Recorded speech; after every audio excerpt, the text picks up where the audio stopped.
अस्सलाम वालेकुम दोस्तों, क्या हाल चाल है। उम्मीद करता हूं आपकी तैयारी बढ़िया चल रही होगी। अब यहां पर हम शुरू करेंगे। इस वीडियो में आप देखेंगे, जैसे आपको पता है कि हमारा क्लास 10 का चैप्टर 3 चल रहा है। चैप्टर 3 के एक्सरसाइज 3.3 के जितने भी क्वेश्चन हैं एनसीईआरटी में, उन सारे क्वेश्चन का सोल्यूशन आप इस वीडियो में देखेंगे। मैं आपको बता दूं, जैसे आपको लगता है कि आपने एनसीईआरटी के सारे क्वेश्चन के सोल्यूशन कर लिए और क्वेश्चन के सोल्यूशन करने के बाद आप कॉन्सेप्ट समझ गए, लेकिन कभी कभी ऐसा होता है कि टीचर जो है एग्जाम में थोड़ा सा क्वेश्चन को घुमा देता है, थोड़ा सा क्वेश्चन को ट्विस्ट कर देता है। वो चेक करना चाहता है कि आप कॉन्सेप्ट एग्जैक्टली आप कॉन्सेप्ट समझ गए हैं या नहीं। तो वहां पर क्या होता है, आप फंस जाते हैं। वो वाला कॉन्सेप्ट आपकी समझ में नहीं आता क्लियरली, क्योंकि क्वेश्चन वही होता है, कॉन्सेप्ट वही होता है जो एनसीईआरटी में दे रखा है, लेकिन क्वेश्चन थोड़ा ट्विस्टेड होता है। तो ऐसे क्वेश्चंस को समझने के लिए आपको दो चीज़ों पर बहुत ध्यान देना पड़ेगा। सबसे पहले मैथमेटिक्स की अंडरस्टैंडिंग जो आपको आनी चाहिए।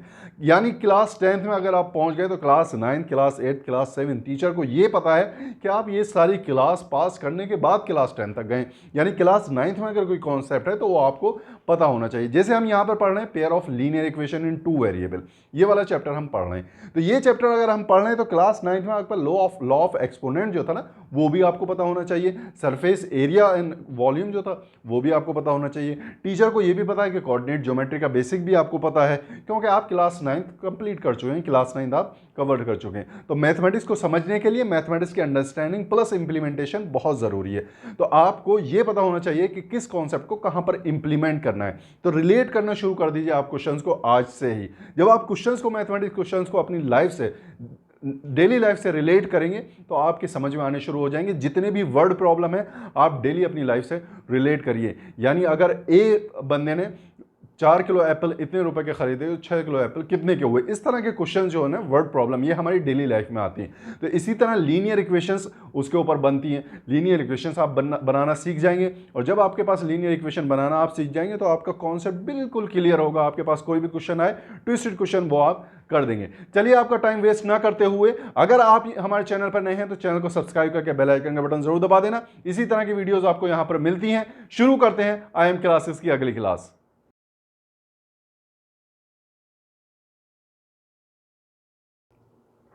चलिए स्टूडेंट, सबसे पहले देखते हैं एक्सरसाइज 3.3 का क्वेश्चन नंबर 1। क्वेश्चन नंबर 1 है solve the following linear equations bye substitution method. यहां पर हम देखते हैं कि सब्स्टिट्यूशन मेथड से आपको ये क्वेश्चन नंबर 1 के जितने भी पार्ट हैं सारे सब्स्टिट्यूशन मेथड से करने हैं। चलिए स्टूडेंट्स, यहां देख लेंगे क्वेश्चन नंबर 1 के ये दो पार्ट यहां पर दे रखे हैं। क्वेश्चन नंबर 1 का फर्स्ट पार्ट देखते हैं कि किस तरह करेंगे। सब्स्टिट्यूशन मेथड आपको यूज करना है, जैसा इंट्रोडक्टरी वीडियो में मैंने बताया था। अगर आपने इंट्रोडक्टरी वीडियो देखी है और अगर नहीं देखी तो प्लीज आई बटन पे जाइए, इंट्रोडक्टरी वीडियो देखिए एक्सरसाइज 3.3 की, फिर आके ये वाली वीडियो देखना। चलिए, इसका सोल्यूशन यहां पर मैं आपको बता देता हूं।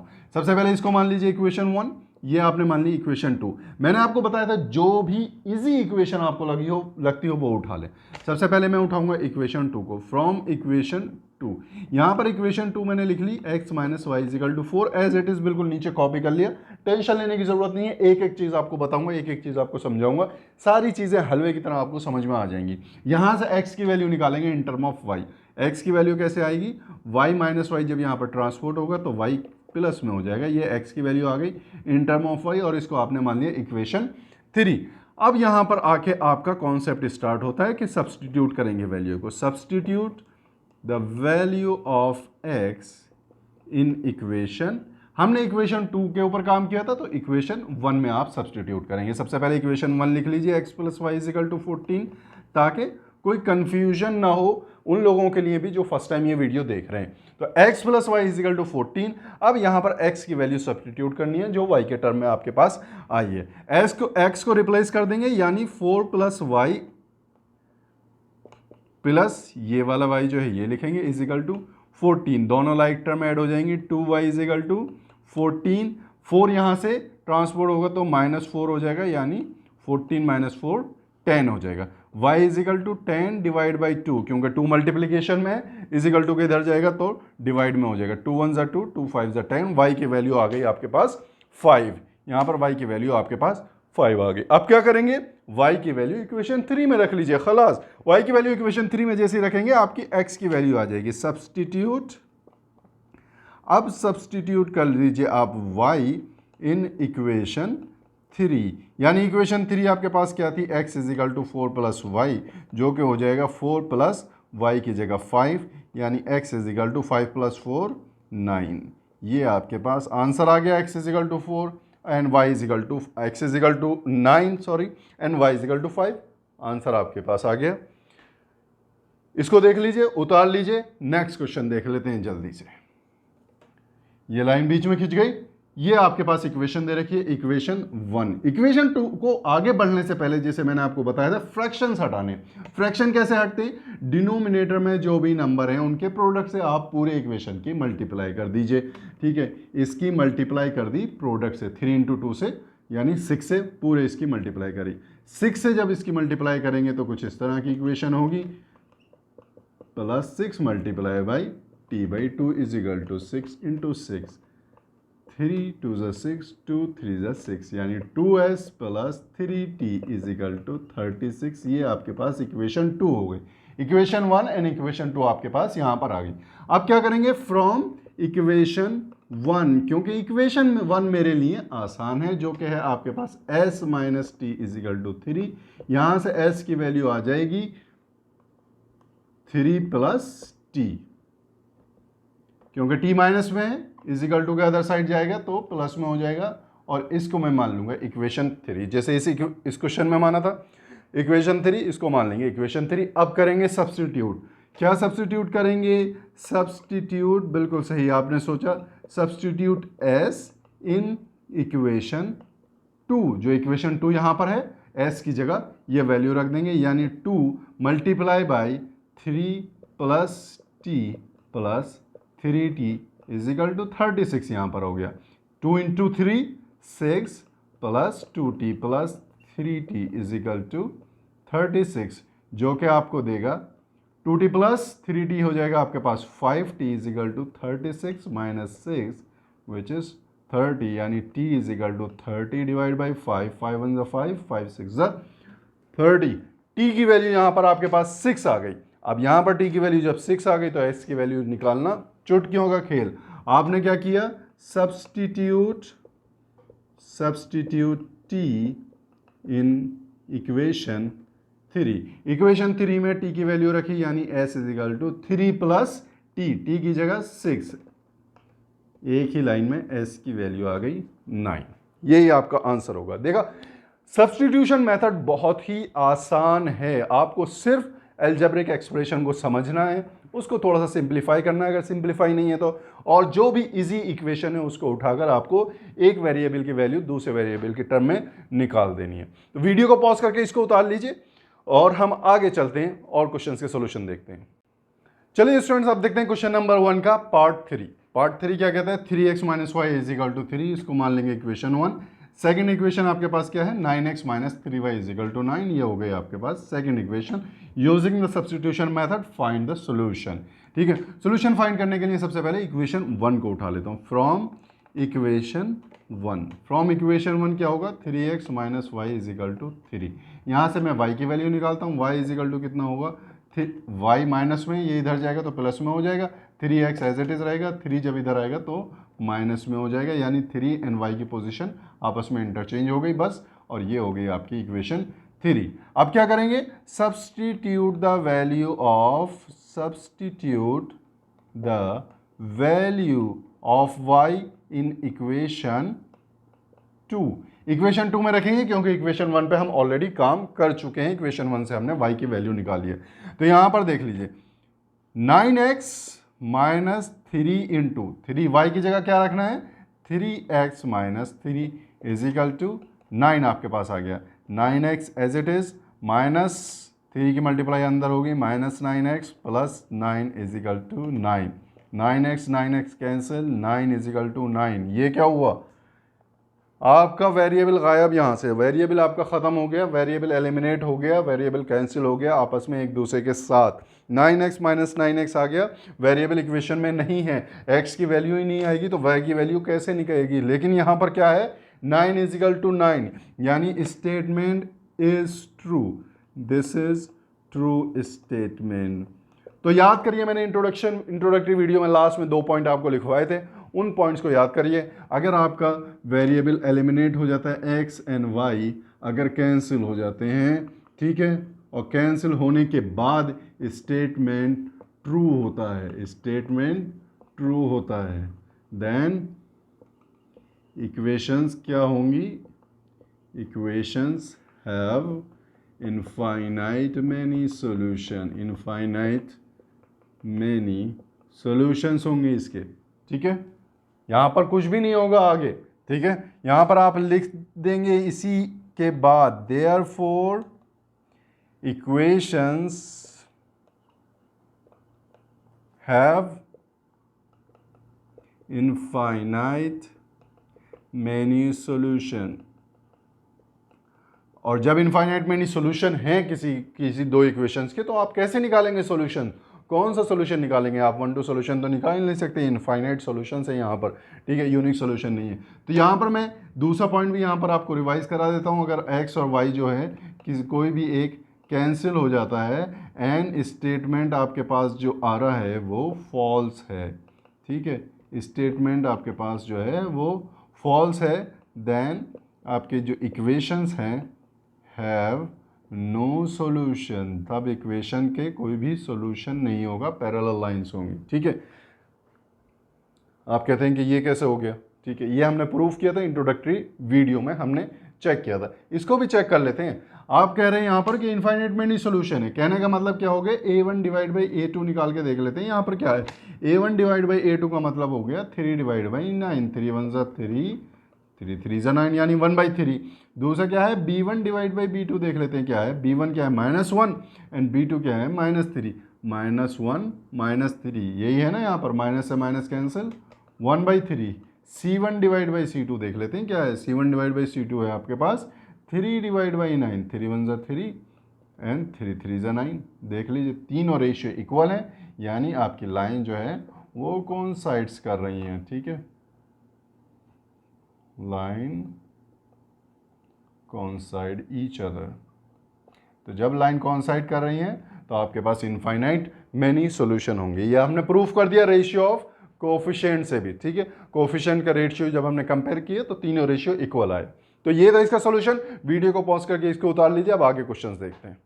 चलिए यहाँ देखते हैं क्वेश्चन नंबर 1 का फोर्थ पार्ट, और इसका सॉल्यूशन फोर्थ पार्ट आपके पास क्या है, 0.2x plus 0.3y is equal to 1.3 और 0.4x plus 0.5y is equal to 2.3। यहाँ पर दोनों इक्वेशंस का सॉल्यूशन निकालना है बाय सब्स्टिट्यूशन मेथड। कैसे करेंगे, सबसे पहले देख लीजिए सब में पॉइंट है और हर जगह पॉइंट है 1 प्लेस के बाद 1 प्लेस के बाद 1 प्लेस 1 प्लेस 1 प्लेस 1 प्लेस। इस तरह के जितने भी क्वेश्चंस होंगे, सबसे पहले डेसिमल यहाँ से हटाना हम सीखेंगे, किस तरह से डेसिमल हटाते हैं ये देख लेते हैं। अगर डेसिमल 1 प्लेस है, ठीक है, देखिए अगर डेसिमल 1 प्लेस के बाद है देन मल्टीप्लाई इक्वेशन बाई 10। अगर आपके पास डेसिमल 2 प्लेसेस के बाद है, इज एट 2 प्लेसेस, ठीक है,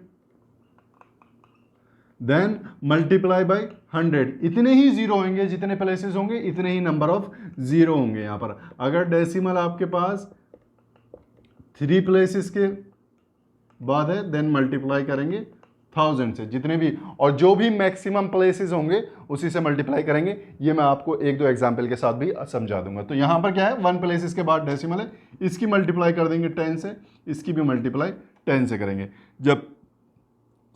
जब इसकी मल्टीप्लाई 10 से होगी तो ये डायरेक्ट 2 हो जाएगा, 2x प्लस 0.3 की मल्टीप्लाई 10 से होगी तो 3y is equal to 13। Decimal आपका हट जाएगा डायरेक्ट और आपकी इक्वेशन कुछ इस तरह की बन जाएगी। ये आपकी इक्वेशन आ जाएगी यहाँ पर, इसको मान लेंगे इक्वेशन 1, इसको मान लेंगे इक्वेशन 2। यकीन नहीं हो रहा, 0.2 की मल्टीप्लाई 10 से करिए, डेसिमल हटेगा, नीचे 10 आ जाएगा, 0 कैंसिल 10। 1.3 से करके देख लीजिए, 10 की मल्टीप्लाई, डेसिमल हटाएंगे, नीचे 10 आ जाएगा, 10 से 10 कैंसिल 13, ठीक है। तो इस तरह से सारे डेसिमल आपके हट गए। अब यहाँ पर 2 इक्वेशंस आ गई, इन दोनों इक्वेशन को सॉल्व करके आप अपनी वैल्यूज निकाल सकते हैं। सबसे पहले मैं क्या करूँगा, फ्रॉम इक्वेशन 1 को मैं लेके चलूँगा, यानी 2x plus 3y is equal to 13। यहाँ से 2x इज इक्वल टू कितना हो गया, 13 माइनस 3y, यानी x is equal to 13 minus 3y divide by 2। ये हो गई मेरी इक्वेशन 3। देखते रहिएगा बहुत ध्यान से, ठीक है, ये इक्वेशन 3 आपके पास हो गई। अब क्या करेंगे, सब्स्टिट्यूट करेंगे x को इन equation 2। Substitute x in equation 2। जब x की वैल्यू सब्स्टिट्यूट करेंगे इक्वेशन 2 में तो कुछ इस तरह से इक्वेशन बनेगी, ठीक है। मैं सिर्फ x की जगह ये वैल्यू रख रहा हूँ 13 minus 3y divide by 2 plus 5y is equal to 23। 4 multiplication में, 2 डिवाइड में, 2 1 ज़ा 2, 2 2 ज़ा 4। अब 2 की मल्टीप्लाई पूरे अंदर होगी, 2 into 13 26 minus 2 into 3 6y plus 5y is equal to 23। Like terms add and subtract हो जाएंगी, यानी minus Y is equal to 23 minus 26, ये क्या हो गया -3। वाई इज इक्वल टू क्या हो गया +3। ये माइनस आपस में कैंसिल हो जाएंगे, वाई की वैल्यू 3 यहाँ पर आ गई। अब क्या करेंगे, वाई की वैल्यू भी सब्स्टिट्यूट कर देंगे आप इक्वेशन 3 में। Substitute Y in equation 3। Equation 3 क्या है आपके पास, x is equal to 13 minus 3 into Y की जगह क्या रखना है 3 रखना है डिवाइड बाई 2। तो आपके पास आ गया 13 माइनस 9 डिवाइड बाई 2 जो कि होगा 4 डिवाइड बाई 2। 2 1 ज़ा 2, 2 2 ज़ा 4। x की वैल्यू आपके पास आ गई 2, y की वैल्यू आपके पास आ गई 3। तो समझ में आया आपको। इसमें सिर्फ कॉन्सेप्ट ये था कि सब्स्टिट्यूशन मेथड तो आपको आप पता चल गया कि सब्स्टिट्यूशन मेथड क्या होता है, उसमें आपको टेंशन लेने की ज़रूरत नहीं है। यहाँ कॉन्सेप्ट आपको ये दिखाना था कि जो भी डेसिमल नंबर्स हैं उनको होल नंबर्स में कैसे कन्वर्ट करते हैं। तो डेसिमल नंबर्स को यहाँ पर कैसे कन्वर्ट किया, मल्टीप्लाई बाई 10 करके, क्योंकि 1 प्लेस के बाद डेसिमल था। अब मैंने क्या बताया था आपको कि वीडियो को पॉज करके इसको उतार लीजिए आप, ठीक है, क्योंकि मैं ये मिटा रहा हूँ। अब यहाँ पे आपको मैं एक कॉन्सेप्ट की बात यहाँ पे समझाना चाहता हूँ। यहाँ पर अगर आपके पास इस तरह की इक्वेशन है 2x plus 0.22 y is equal to 2.39, ठीक है। इसका अगर आपको डेसिमल हटाना है तो आप कैसे हटाएंगे। यहाँ पर हमने क्या कहा दिखा था, सारे नंबर जो है 1 प्लेसेस के बाद डेसिमल था हर नंबर में। यहाँ क्या है, इसमें तो 1 प्लेस के बाद डेसिमल है, यहाँ 2 प्लेस के बाद डेसिमल है, यहाँ 2 प्लेस के बाद डेसिमल है। तो मैक्सिमम नंबर ऑफ प्लेसेस के बाद जो डेसिमल होगा इतने ही जीरोज लगेंगे 1 के आगे और मल्टीप्लाई हो जाएगी। यानी यहाँ 2 प्लेसेस हैं तो इसकी मल्टीप्लाई किससे हो जाएगी, 1 के बाद 2 0 लगेंगे और इससे मल्टीप्लाई हो जाएगी। तो ये क्या होगा, 0.2 की जब मल्टीप्लाई 200 से होगी तो 20 हो जाएगा। ये 2 प्लेसेस में ही कन्वर्ट हो जाएगा। यहाँ पे देखिए 0.2 की जब 100 से मल्टीप्लाई होगी तो यहाँ से हटेगा 10 आएगा, 0 से 0 कैंसिल, 2 इंटू 10 20। तो आपका प्लेसेस जो हैं वो 2 हो जाएंगे। यहाँ पर कितना हो जाएगा जब मल्टीप्लाई होगी 100 से, तो 22y। तो 2 प्लेसेस आ गए ना यहाँ पर, और ये हो जाएगा 239। डेसिमल के बाद 2 प्लेसेस ऑलरेडी यहाँ मौजूद हैं तो ये 239 हो जाएगा, ठीक है। ये था यहाँ पर कॉन्सेप्ट डेसिमल को हटाने का। एक दो एग्जाम्पल्स और देख लेते हैं। 0.59x plus 1.239y is equal to 2.3, ठीक है। यहाँ पर देख लीजिए, यहाँ पर मिक्सचर है, यहाँ 2 प्लेस है, यहाँ 3 प्लेस है, यहाँ 1 प्लेस है। डेसिमल हटाना है आपको, कैसे हटाएंगे, मैक्सिमम नंबर ऑफ प्लेस यहाँ देखेंगे। मैक्सिमम नंबर ऑफ प्लेस क्या है यहाँ पर 3, यानी मल्टीप्लाई कर देंगे 1 के बाद 3 0 से। जब 1 के बाद 3 0 से मल्टीप्लाई करेंगे तो 59 क्या हो जाएगा, 59 तो 2 प्लेस है, 1 प्लेस और ऐड हो जाएगा क्योंकि 1 0 यहाँ पर मौजूद है, प्लस यहाँ पर ऑलरेडी 3 प्लेसेस हैं तो 0 ऐड करने की ज़रूरत ही नहीं। यहाँ पर क्या होगा, 23 सिर्फ 1 प्लेस था, 2 प्लेसेस मिसिंग थे, यानी 2 0 और ऐड हो जाएंगे। तो इस तरह से आप डेसिमल हटाते हैं। ये डेसिमल हट जाएगा, 1239 आपके पास हो जाएगा, सिंपल, ठीक है। तो ये कॉन्सेप्ट बताने का मेरा सिर्फ आपको मकसद था। वीडियो को पॉज करके अगर चाहें तो इसको भी उतार लीजिए। अब आगे चलते हैं और नेक्स्ट क्वेश्चन देखते हैं। स्टूडेंट्स, क्वेश्चन नंबर 1 का 5th part and 6th part आप खुद करेंगे और खुद करने के बाद या आपका होमवर्क करने के बाद आप नीचे कमेंट करेंगे। अगर आपका सही आंसर आता है या गलत आंसर आता है आप मुझे बताएंगे, और अगर डिस्कस करना चाहते हैं तो हम वहाँ पर डिस्कस करेंगे, कोई प्रॉब्लम नहीं है। बहुत आसान सवाल है, ठीक है। अब मैं आगे चलता हूँ और क्वेश्चन नंबर 2 देख लेते हैं। क्वेश्चन नंबर 2 है, solve 2x plus 3y is equal to 11 and 2x minus 4y is equal to minus 24 and hence find the value of m for which y is equal to mx plus 3। y is equal to mx plus 3। Question में आपको m की value find करनी है, x and y की value find नहीं करनी। तो m की वैल्यू फाइंड करने के लिए x और y का पता होना ज़रूरी है। तो ये आपको दे रखी हैं इक्वेशंस, और इन इक्वेशंस को सॉल्व करने के बाद आपको x और y की जब वैल्यू आई जाएगी तो m की वैल्यू भी आप आसानी से निकाल लेंगे। सबसे पहले यहाँ पर इसको देख लेते हैं। इक्वेशन 1, और ये आपके पास इक्वेशन 2। इक्वेशन 1 मेरे लिए आसान है तो मैं इक्वेशन 1 से चलता हूँ। फ्रॉम इक्वेशन 1, इक्वेशन 1 क्या है, 2x plus 3y is equal to 11, यानी 2x is equal to 11 minus 3y and x is equal to क्या होगा 11 माइनस 3y डिवाइड बाई 2। इसे मान लिया मैंने इक्वेशन 3। अब क्या करेंगे, ये वैल्यू सब्सटीट्यूट करेंगे। Substitute x in equation 2। Equation 2 में x की वैल्यू सब्सटीट्यूट करेंगे, यानी 2 multiply by 11 minus 3y divide by 2 minus 4y is equal to minus 24।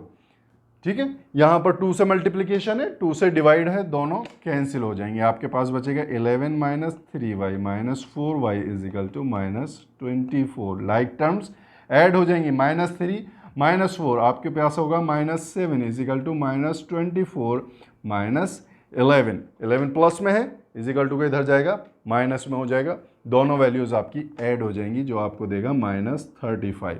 तो y इज इक्वल टू होगा minus 35 divide by minus 7, minus से minus cancel, 7 5 ज़ा 35। y की value आ गई आपके पास 5। अब आपको x की वैल्यू निकालनी है। x की वैल्यू आप निकालेंगे इक्वेशन 3 से। यहाँ पर देख लेते हैं, सब्सटीट्यूट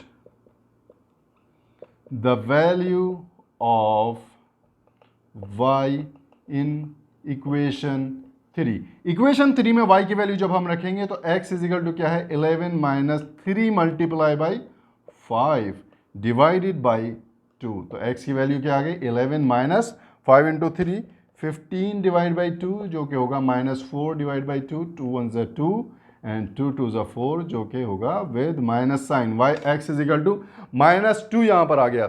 x की वैल्यू भी आ गई, y की वैल्यू भी आ गई, दोनों वैल्यूज़ यहाँ पुट कर देंगे और m की वैल्यू आप निकालेंगे जो कि आपके क्वेश्चन में पूछ रहा है। x की वैल्यू क्या है 5 is equal to m multiply by minus 2 plus 3, ये मल्टीप्लीकेशन होगा तो माइनस 2m होगा plus 3 is equal to 5।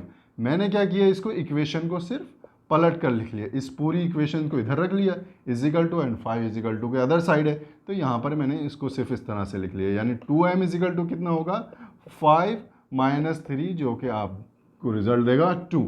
m is equal to क्या होगा 2 डिवाइड बाई माइनस 2, 2 1 ज़ा 2, तो m की वैल्यू आ गई आपके पास माइनस 1। यही आपका आंसर होगा।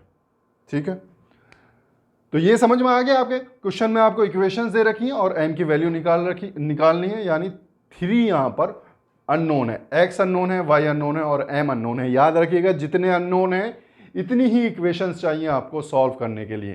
तो आपके पास कितनी इक्वेशन है, इक्वेशन 1 2 एंड इक्वेशन 3, यानी आप आसानी से आप आंसर अपना निकाल सकते हैं। तो यहाँ पर m की वैल्यू आ गई -1। वीडियो को पॉज करके इस सॉल्यूशन को उतार लीजिए। चलिए स्टूडेंट्स क्वेश्चन नंबर 3 और उसके पार्ट्स यहां पर देख लेते हैं। क्वेश्चन नंबर 3 क्या है, form the pair of linear equations for the following problems. नीचे प्रॉब्लम्स दे रखी हैं 4-5, उन प्रॉब्लम्स की सबसे पहले पेयर ऑफ लीनियर इक्वेशन आपको फॉर्म करनी है, यानी बनानी है, and find their solution bye substitution method. तो फर्स्ट पार्ट क्या है, the difference between two number is 26 and one number is 3 time the other, find them. ठीक है, नंबर फाइंड करने, सपोज हम सपोज कर लेंगे, suppose one number is x। ठीक है, अनदर नंबर क्या है, अनदर नंबर सपोज कर लिया y है। क्वेश्चन में क्या दे रखा है, the difference between two number is 26। बहुत ध्यान से देखिएगा, x माइनस वाई, डिफरेंस बिटवीन टू नंबर्स क्या है 26 है, ये होगी आपके पास इक्वेशन 1। ठीक है, दूसरी कंडीशन क्या है यहाँ पर, one number is 3 times the other number, यानी one number is 3 time the other number, x is equal to 3y। अब यहां पर ये देखने वाली बात है, मैंने x is equal to 3y ही क्यों लिखा, मैंने y is equal to 3x क्यों नहीं लिखा। ये भी हो सकता है ना, one number is 3 time the other number, ये भी हम लिख सकते हैं। मैंने क्यों लिखा यहां पर मैं आपको इसके पीछे का रीजन बताता हूं। रीजन ये है कि जब मैंने फर्स्ट कंडीशन देखी, the difference between two number, जब भी दो नंबर का डिफरेंस होगा तो उसका रिजल्ट प्लस है या माइनस है, ये डिपेंड करता है बड़े नंबर के ऊपर, यानी रिजल्ट यहां पर पॉजिटिव आ रहा है। ठीक है, पॉजिटिव रिजल्ट का मतलब आपके पास ये है कि बड़ा नंबर आपके पास x है, यानी प्लस जिसके साथ लगा है वो बड़ा नंबर है। तो बड़ा नंबर जब x है, x is greater than y है, यहां से आपके पास आ गया x is greater than y, तो x is greater than y, इसीलिए x is equal to 3y लिखा है, y is equal to 3x नहीं लिखा। अगर ये मैं यहां पर लिख लूंगा तो इसका मतलब हो गया y is greater then x, यानी 3 टाइम्स x को करना पड़ रहा है जब y आपके पास निकल के आ रहा है। लेकिन ऊपर जो इक्वेशन दे रखी है वहां पर x माइनस y है। यहां पर ये हो सकता है डिफरेंस बिटवीन टू नंबर, यानी y minus X is equal to 26 अगर मैं कहूं तो यहां पर y is equal to 3x होगा। इस कंडीशन में y is equal to 3x होगा। दोनों कंडीशन में क्वेश्चन सॉल्व करके देखिएगा आंसर क्या आता है। ठीक है, सबसे पहले इसको लेके चलते हैं। यहां पर इसको इक्वेशन 1 मान लिया, इसको इक्वेशन 2 मान लिया। x is equal to 3y direct आपको दे रखा है, x की वैल्यू y के टर्म में डायरेक्ट आप क्या करेंगे, सब्सटीट्यूट करेंगे। Substitute the value of x in equation 1। Equation 1 क्या है, x minus Y is equal to 26। x की वैल्यू सब्सटीट्यूट करने का मतलब x की जगह 3y रख दिया, minus Y is equal to 26। ये क्या हो गया, 2y is equal to 26 and y is equal to 26 divide by 2, 2 1 ज़ा 2 एंड 2 3 ज़ा 6। y की वैल्यू आपके पास आ गई 13। जब y की वैल्यू 13 आ गई तो x की वैल्यू कैसे निकालेंगे, यहां पर देख लीजिए।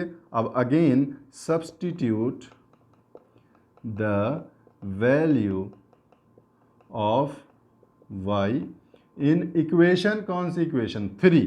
x is equal to 3 multiply by y की वैल्यू है 13, तो हो गया आपके पास answer x is equal to 39। ठीक है, मैंने क्या बताया था, x is greater than y, x is greater than y।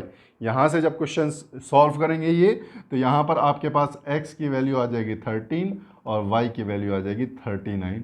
ये भी आंसर बिल्कुल सही है। एक नंबर 13 आ रहा है, दूसरा नंबर 39 आ रहा है। जो यहाँ पर y माइनस एक्स किया है इसलिए यहाँ पर आएगा y is greater then x। ठीक है, तो ये कॉन्सेप्ट समझाना आपको बहुत ज़रूरी था। वीडियो को पॉज करके इस सॉल्यूशन को उतार लिए। नेक्स्ट क्वेश्चन देखते हैं।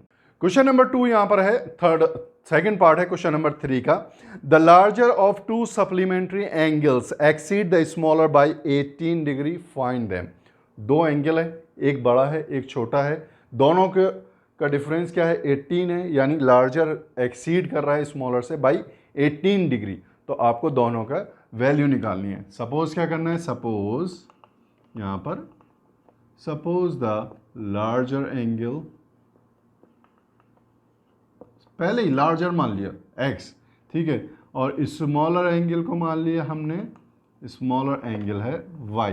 यहाँ बात हो रही है सप्लीमेंट्री एंगल की, तो आपको अपना कॉन्सेप्ट याद करना पड़ेगा कि सप्लीमेंट्री एंगल किसे कहते हैं। ठीक है, रिकॉल करिए class 9th, class 9th actually, class 9 में सप्लीमेंट्री एंगल किसे कहते हैं, where sum of angle is equal to 180। जब सम ऑफ एंगल 180 होता है तो उन दोनों एंगल्स को सप्लीमेंट्री एंगल कहते हैं। यानी अगर एंगल ए और एंगल बी दोनों का सम 180 होगा तो angle A is supplementary to angle B. ये कॉन्सेप्ट हमें पता है क्लास 9 से, इसी कॉन्सेप्ट का यहाँ पर यूज करेंगे। तो क्वेश्चन सबसे पहले क्या कह रहा है, सप्लीमेंट्री एंगल है, यानी दोनों का सम 180 डिग्री है। ये हो गया सप्लीमेंट्री का मतलब। अब क्या है, हमने पहले ही मान लिया लार्जर एंगल जो है x है, यानी y क्या, x क्या होगा, x is equal to y plus 18, क्योंकि कह रहा है कि larger exceeds the smaller by 18 degree. ये 18 डिग्री एक्सीड हो रहा है, ये हो गया आपका इक्वेशन 2। अब यहाँ पर डायरेक्ट जो है आपकी x की वैल्यू y की टर्म है, डायरेक्ट सब्सटीट्यूट करिए, कुछ करने की जरूरत नहीं है। सब्सटीट्यूट x इन इक्वेशन 1, पहले ही उससे इक्वेशन 1 में सब्सटीट्यूट कर दिए। x plus y is equal to 180, x की जगह आपको लिखना है y plus 18 plus y is equal to 180।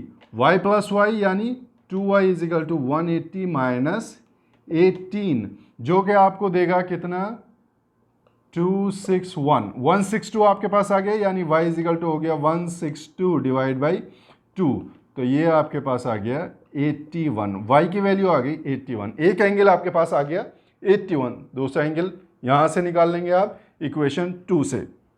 क्या करेंगे, सब्सटीट्यूट करेंगे आप y, substitute y in equation 2, तो आपके पास आ जाएगा x इजिकल टू 81 प्लस 18 जो कि होगा 99। x की वैल्यू यहाँ पर 99, y की वैल्यू 81। दोनों को आप ऐड करके देख लीजिए तो 180 आएगा और दोनों में डिफरेंस कितना है, 18 का डिफरेंस है।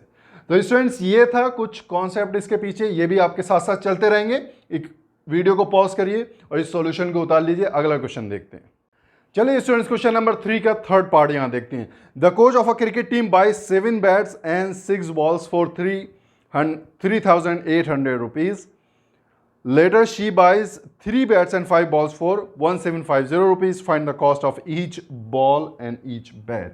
ठीक है, लास्ट लाइन जो होती है उससे आपको पता चलता है क्या सपोज करना है। Suppose the cost of a bat, एक बैट की कॉस्ट x है and the cost of a ball is y।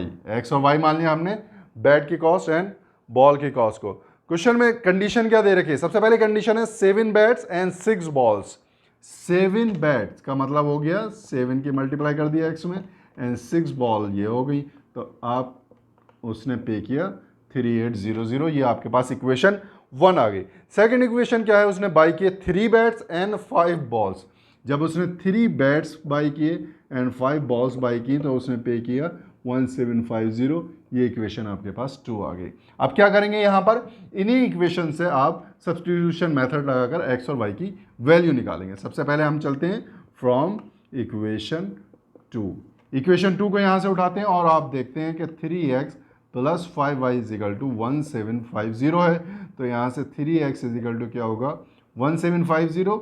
ये पूरा इधर चला जाएगा तो माइनस में हो जाएगा 3y और x की वैल्यू हो जाएगी 1750 minus 5y divided by 3।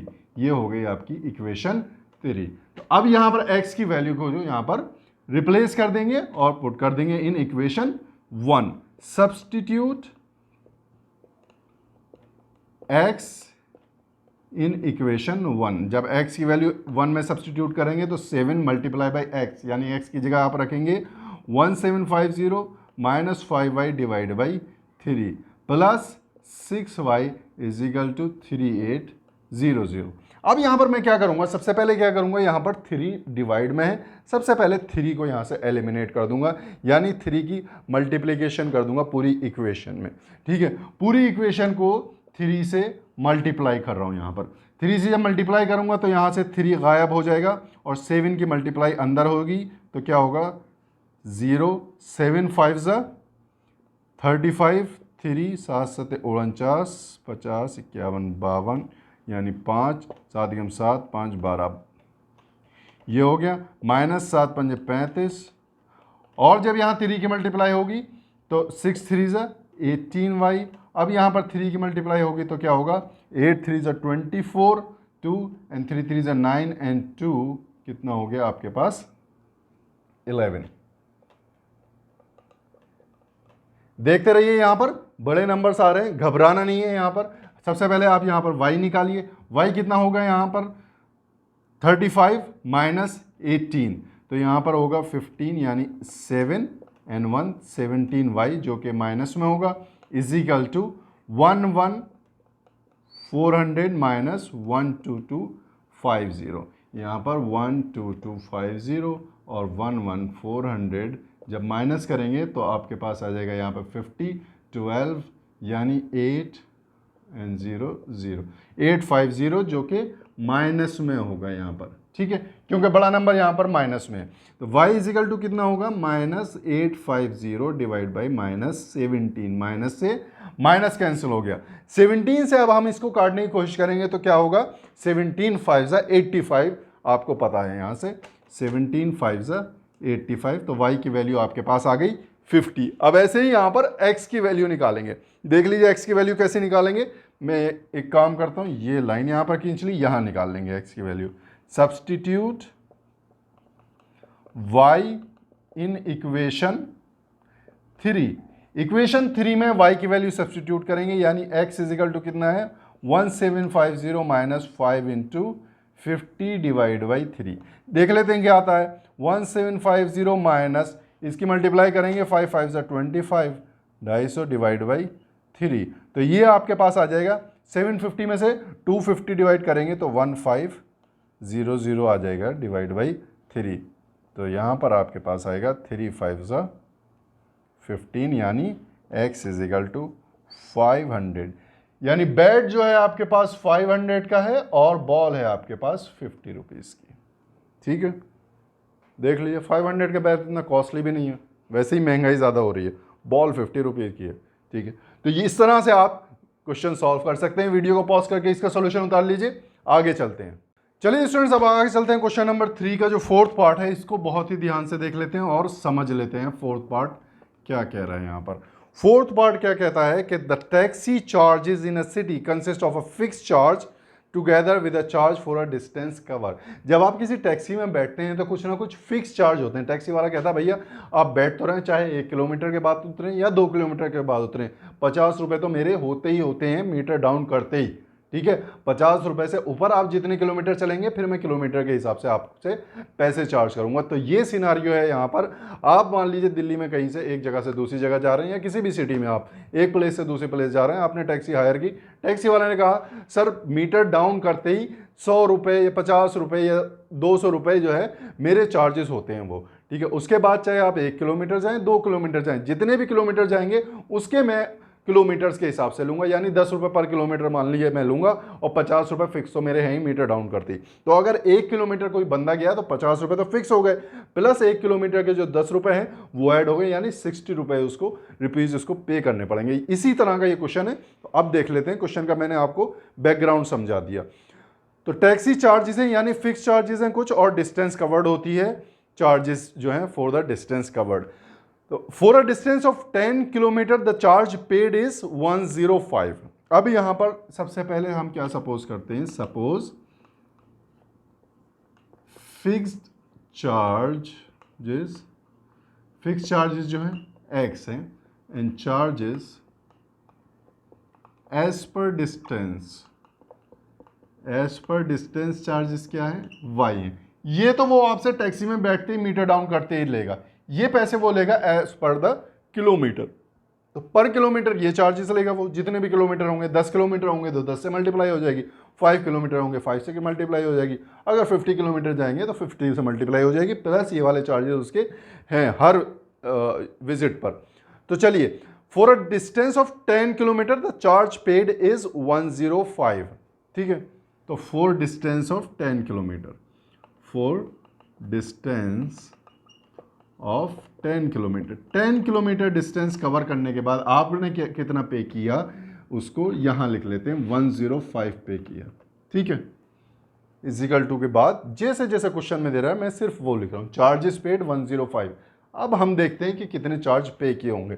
Taxi वाले ने कहा होगा भाई फिक्स चार्ज तो मैं लूंगा ही लूंगा। उसके बाद आप 10 किलोमीटर चले यानी 10 से y की मल्टीप्लाई हो गई, जो डिस्टेंस कवर के चार्जेस हैं उससे 10 की मल्टीप्लाई हो गई, तो ये आपके हो गई इक्वेशन 1। आगे चलते हैं, आगे क्वेश्चन क्या कहता है, for a journey of 15 kilometre the charge paid is 155। ठीक है, for a distance of 15 kilometre distance cover करने के बाद 155 उसने पे किया। कैसे पे किया होगा, टैक्सी ड्राइवर ने कहा फिक्स चार्जेस मेरे तो हैं भाई बाबू। ठीक है, फिक्स चार्जेस बाबू आपको पे करने पड़ेंगे और 15 किलोमीटर आप चलें तो 15 से मल्टीप्लाई कर दीजिए y की, ये इक्वेशन हो गई आपकी 2। अब इसको सॉल्व कर लीजिए, x एंड y की वैल्यू आ जाएगी। तो आप what are the fix charges and the charges per kilometre. ठीक है, how much does the person have to pay for travel a distance of 25 kilometre, वो हम बाद में देखेंगे। सबसे पहले इनको सॉल्व कर लेते हैं। तो इसको सॉल्व करने के लिए क्या करेंगे, फ्रॉम इक्वेशन 1 क्या है, x plus 10y is equal to 105, यानी x इज इक्वल टू होगा 105 माइनस 10y, ये हो गई आपकी इक्वेशन 3।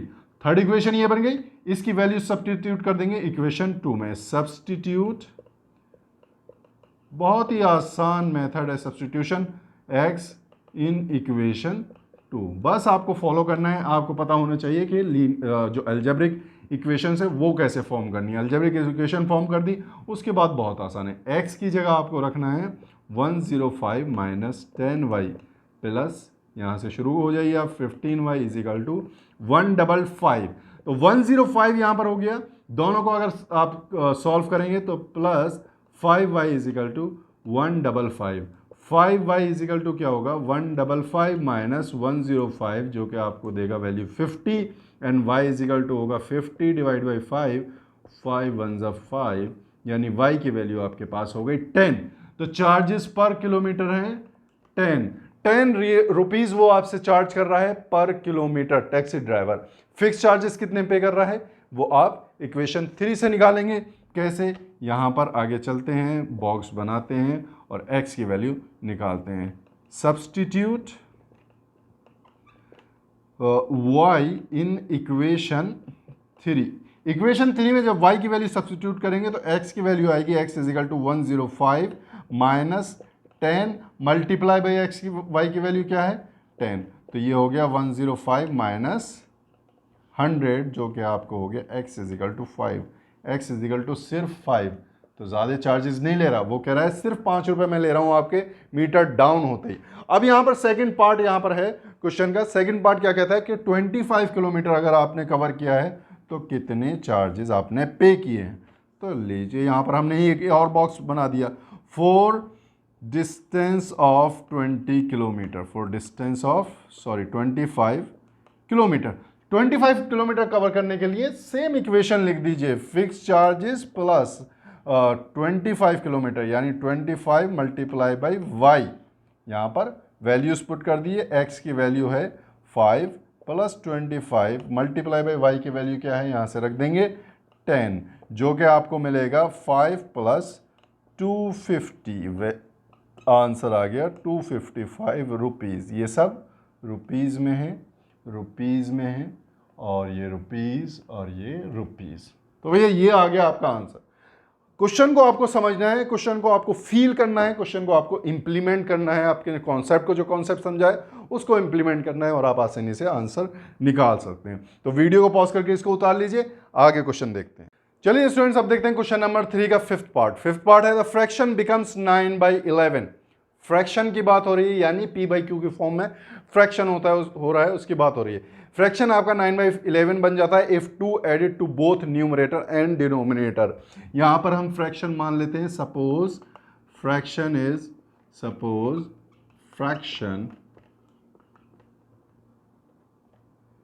इक्वल टू p/q ही मानता हूं मैं। क्यों मानूं x/y?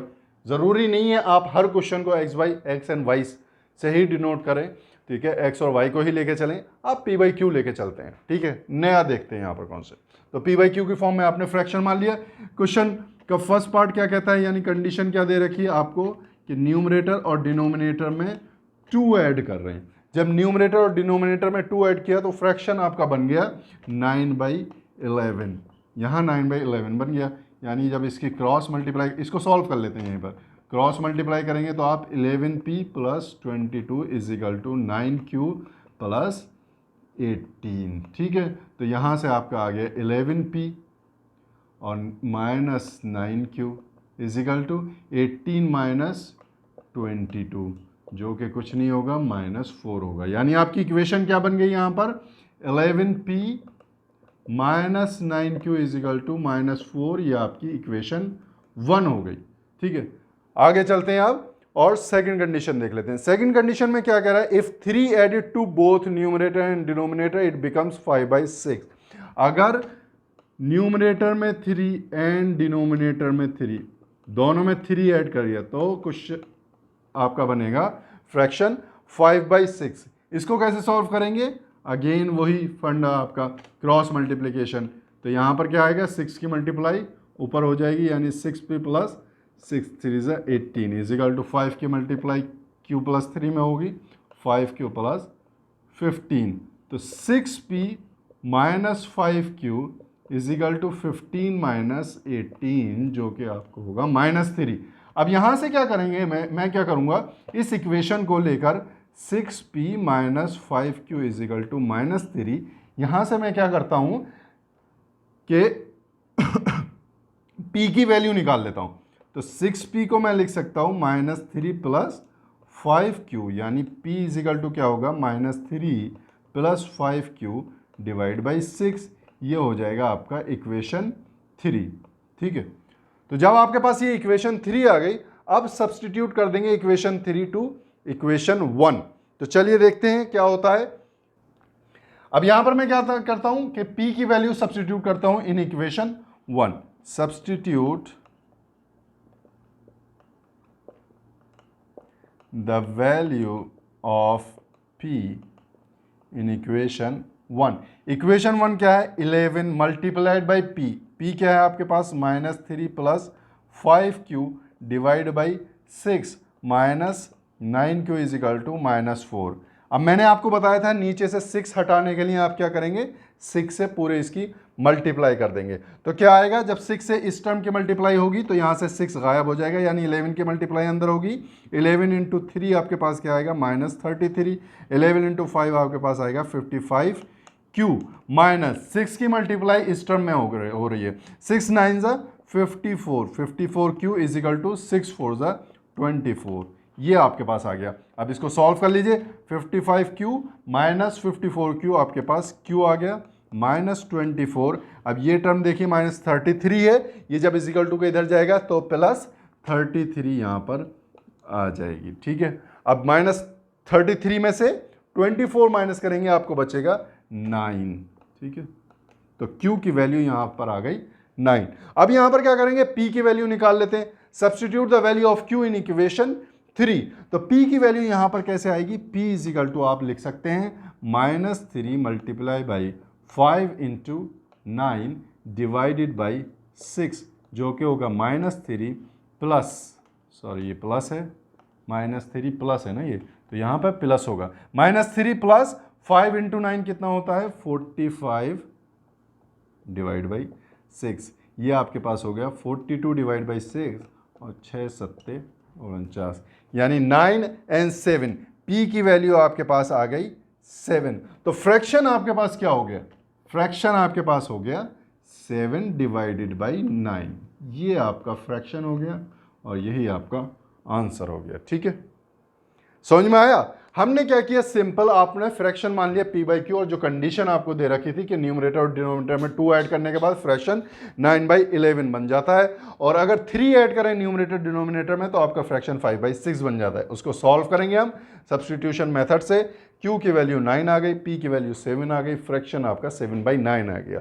तो वीडियो को पॉज करके इसको उतारिए, अब अगला क्वेश्चन देखते हैं। चलिए स्टूडेंट्स, अब देखते हैं क्वेश्चन नंबर 3 का 6 पार्ट। 6 पार्ट क्या कहता है? 5 year hence the age of Jacob's will be 3 times that of his son, यानी जेकब और उसके सन की एज का यहां पर आपको पता करना है। सपोज क्या करेंगे? जेकब की एज, जेकब्स, अच्छा जी, जेकब्स एज x और उसके बेटे की age, his son's age y। 5 year from hence मतलब 5 ईयर हैंस का मतलब 5 year from now. Okay, 5 year later Jacob की एज कितनी होगी? 3 टाइम्स होगी। तो 5 ईयर लेटर हम देख लेते हैं। 5 ईयर लेटर क्या होगी जेकब की एज? जेकब्स एज आपके पास हो जाएगी x + 5। ठीक है, और सन्स एज आपके पास क्या हो जाएगी? y + 5। ठीक है, दोनों की एज में 5 ऐड हो जाएगा, लेकिन कंडीशन क्या कह रहा है? वो कंडीशन कह रहा है कि x + 5 जो जेकब की एज है वो 3 टाइम है उसके सन की एज के। ठीक है, 3 टाइम्स है। बाप हमेशा बेटे से बड़ा होगा, याद रखिएगा। तो इसको हम सॉल्व जब करेंगे तो आपके पास आएगा x + 5 इजिकल टू 3y + 15। इधर ले आएंगे x - 3y इजिकल टू 15 - 5। 5 इधर जाएगा, माइनस में हो जाएगा, 3y इधर आएगा, ये भी माइनस में हो जाएगा। तो आपके पास इक्वेशन बन जाएगी x - 3y इजिकल टू 10। ये हो गई आपकी इक्वेशन 1। नेक्स्ट आप चलते हैं, क्वेश्चन का सेकंड पार्ट क्या कहता है? 5 years ago, यानी 5 साल पहले, Jacob's age was 7 time that of his son. ठीक है, चलते हैं 5 years ago। अब चलते हैं हम पास्ट में। टाइम मशीन ऑन, पास्ट में हम पहुंचे, हमने देखा जेकब की एज क्या थी x-5 और सन की एज क्या है y-5। ठीक है, लेकिन जेकब ने क्या बताया था हमें कि जेकब की एज जो थी वो 7 टाइम थी सन की एज के, 7 गुना थी। हमने कल सन की एज को 7 गुना कर दिया, 7 टाइम कर दिया, तो जेकब की एज आ गई। आप क्या करेंगे, इसको सॉल्व करेंगे, 7y माइनस 35, तो x माइनस 7y। अब क्या करेंगे, मैं क्या करता हूं, इसको इक्वेशन ना बनाकर यहीं से x की वैल्यू निकाल लेता हूं। यानी x इज इक्वल टू क्या होगा, 7y माइनस 35 प्लस 5 माइनस 5 को इधर ले गया तो प्लस 5 हो गया, तो मेरे पास आ गया 7y माइनस 30। इसको मैं मान लेता हूँ इक्वेशन 2। x की वैल्यू आ गई 7y माइनस 30। इसी वैल्यू को मैं सब्सटीट्यूट कर देता हूँ इक्वेशन 1 में। सिंपल, इक्वेशन 1 एंड 2 बना ली यहां पर। आप क्या करते हैं, ये बॉक्स बना लेते हैं, सब्सटीट्यूट करते हैं, सब्सटीट्यूट x इन इक्वेशन 1। तो इक्वेशन 1 में जब आपने x सब्सटीट्यूट करा तो x की जगह पर क्या है, सबसे पहले इक्वेशन लिख लेता हूं यहां पे, x minus 3y is equal to 10। x की वैल्यू को रिप्लेस कर दीजिए आप 7y माइनस 30 से, minus 3y is equal to 10 हो गया। 7y minus 3y 4y is equal to 10। ये जब इधर जाएगा तो प्लस में हो जाएगा, प्लस 30 एंड 30 प्लस 10 आपके पास होगा 40। यानी y is equal to 40 divide by 4, 4 1 जा 4, y की वैल्यू आपके पास आ गई 10। यानी बेटे की उम्र थी 10। ठीक है, अब दुआ करिए कि बाप की उम्र भी हम निकाल लें और बाप की उम्र बेटे से कम हो, ऐसा ना हो ज़्यादा हो जाए। ज़्यादा आएगी तो क्या होगा, हाँ भाई बोलो, ज़्यादा आएगी तो हमारा क्वेश्चन गलत होगा। हमें चेक करना पड़ेगा कि हम कहाँ पर गलती कर रहे हैं, लेकिन इंशाल्लाह गलती नहीं होगी। अब क्या करेंगे, यहाँ पर सब्सटीट्यूट करेंगे y की value, substitute y in equation, कौन सी इक्वेशन में, 2 इक्वेशन में। यहाँ पर x की वैल्यू आ जाएगी, x इज इक्वल टू आपके पास था 7y माइनस 30, तो 7 इंटू वाई की वैल्यू कितनी है 10 माइनस 30, यानी 70 माइनस 30, तो बाप की उम्र कितनी हो गई 40। x इज इक्वल टू 40, यानी चचा हैं 40 के और साहबजादे हैं 10 के। ठीक है, ये उम्र आ गई आपके पास। तो दोस्तों इस तरह से क्वेश्चन निकालते हैं आप। वर्ड प्रॉब्लम जितनी होती हैं वो इस तरह से करते हैं। आपने जितने भी क्वेश्चन थे 3.3 के सारे क्वेश्चंस के सॉल्यूशन यहां पर देख लिए। आप क्वेश्चंस को समझने के लिए उसको अपनी रियल लाइफ से रिलेट करना शुरू कर दिया, आपके क्वेश्चन आसानी से समझ में आ जाएंगे। अगर आप हमारे चैनल पर नए हैं तो चैनल को सब्सक्राइब करके बेल आइकन का बटन जरूर दबा देना, क्योंकि जब आप बेल आइकन का बटन दबाते हैं, बेल आइकन को प्रेस करते हैं, तो आपको वीडियोस फौरन मिलती है हमारी। जैसे ही मैं अपलोड करता हूं आपके पास वीडियो पहुंच जाती है और आपको सॉल्यूशन उसका मिल जाता है। चलिए मिलता हूं अगली वीडियो में नए कॉन्सेप्ट के साथ।